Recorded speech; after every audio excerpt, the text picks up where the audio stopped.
usually kickers don't usually get a lot of love, but just, what are your impressions of Tyler Luke and what has he shown you so far? Tyler Loop's a big-time player. He's an awesome leader on our team.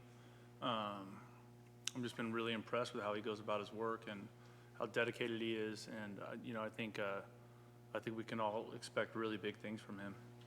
Do you feel like his leg strength has gotten better? Do you feel like he's starting to extend his range a little bit? That's hard for me to say because I wasn't here.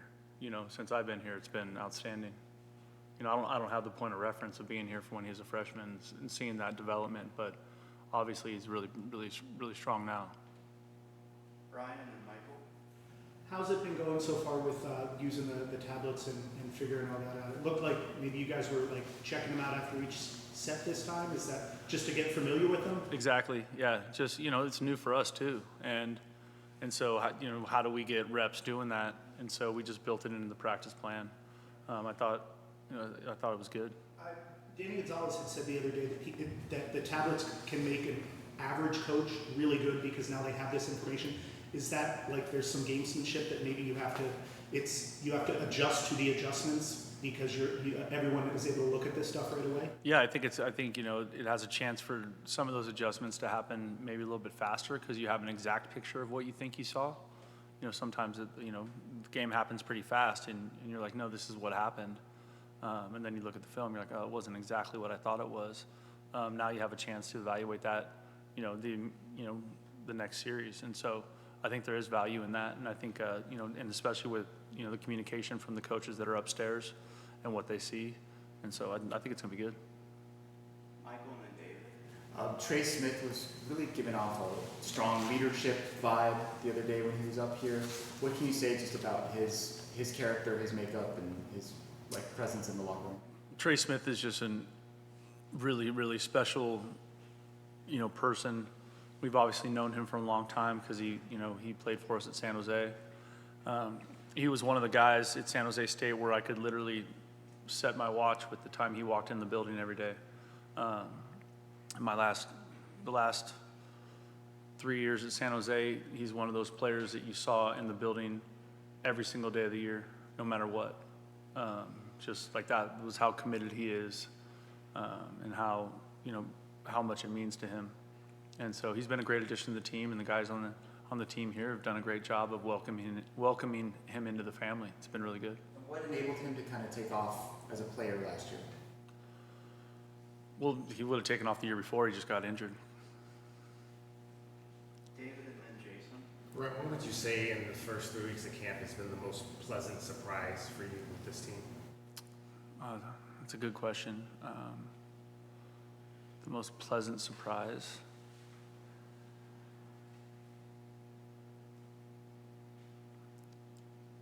Shoot, I don't know. I don't know. I think it's different because most of the players that joined us that were new joined us like we're already here when I got hired.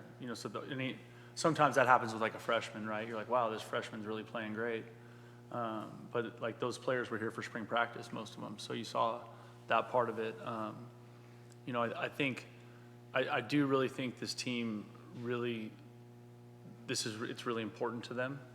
And I wouldn't say that's a surprise to me, but it's nice to have that confirmed with how they go about their business day to day. The energy they bring to the meeting room, the weight room, the practice facility, the practice environment. I think that part of it has been really, really great. And on the flip side, what would you say has been the biggest challenge?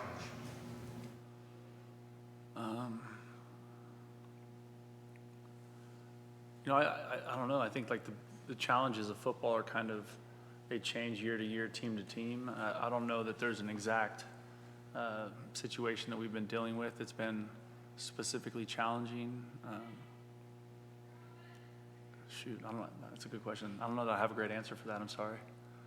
Jason and Troy. The last time we talked to you, mentioned narrowing down some of the depth chart, specifically at quarterback behind Noah. Where are you in that process? That'll start this week. So this is technically like the break of camp for us, even though we're not starting school next week, which is different for me because I think most semester schools start on Monday or start this week sometime. But this is kind of the break of training camp.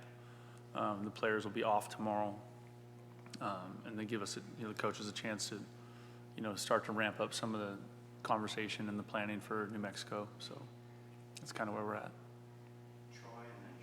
We had a chance to talk to Marquise Gross-Killebrew, and he just, share how he's developed throughout training camp and spring since he's been there and what he's brought to the table. And also, I believe he came to Arizona as a walk-on. Is that still the case right now? Is he a scholarship player now? So he's a scholarship player.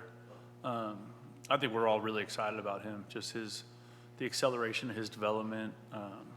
That's been really exciting. What has it been like having NFL scouts and coaches come by the facility and check out your team? Well, I think the cool thing is that I've had so many of those guys say to me how much they've enjoyed their visit here, where they felt like the information they were getting from from Geiska or from the trainers or the, strength staff, Coach Carroll and his staff, or from our coaches, just the communication, the access, like everything we're trying to do is give our players the best chance to play on the next level, so I think it's important when those guys come here that it's a good experience for them. And I think everybody I just mentioned is doing a great job of that. It's really great, really good. I had two of them tell me it's the best visit they've had. So I was like, let's go, How come you guys aren't having like a showcase scrimmage for the students or the fans or whatnot before the season starts? I think you've seen more and more of that go away over time. Our students aren't here yet, so that doesn't, it's not as big of a deal. But, when that first week of school, we have a game. So they'll get to see the real thing. I think, when you get into those situations, you're always, the closer you get to the start of the season, the more you hesitate to play live football. I know lots of schools don't do anything live in the month of August. We've been able to get some really good live work and some really good situational football, which is kind of what we did tonight.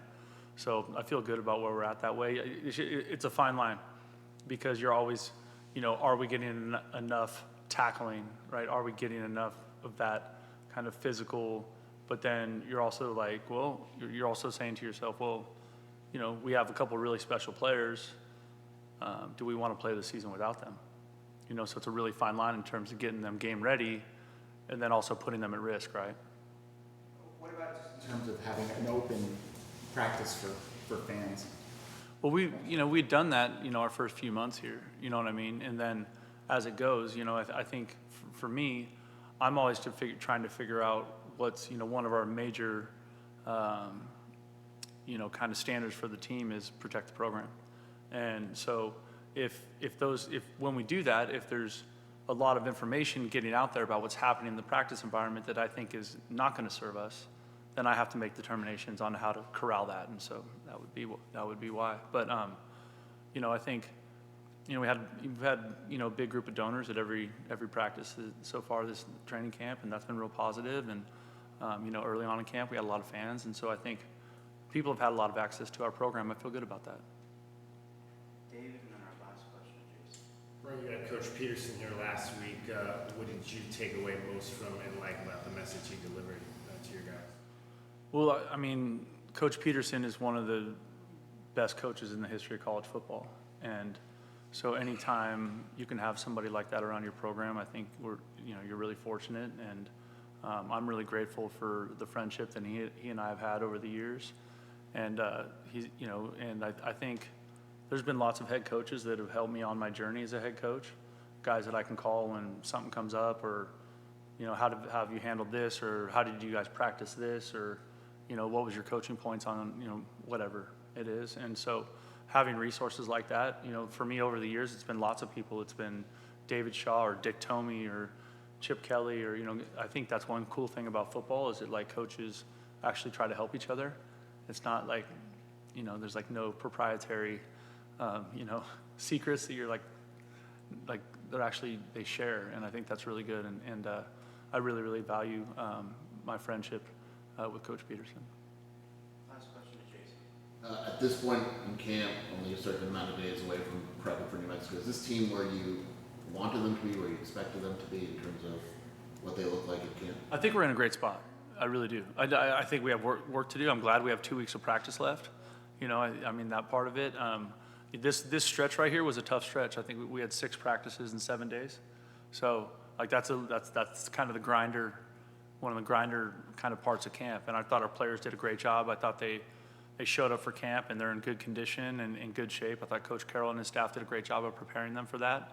And then, you know, our coaches are you know, coaching the heck out of them and, you know, spending every hour of the day, you know, trying to do everything we can to improve our football team. And tonight we did a bunch of stuff that's, you know, stuff, the mechanics of the football and trying to put us in some situations, a 2-minute or, you know, 3rd down or, you know, moving the ball and just like that kind of stuff, get our players used to substituting, special team substitutions and like those things that are, you know, it's hard to simulate what those things feel like on game day. And so trying to get us in the flow of that. And we're going to do a little bit more of that as we get closer to New Mexico. All right, that's our time. Thank you guys. Appreciate it.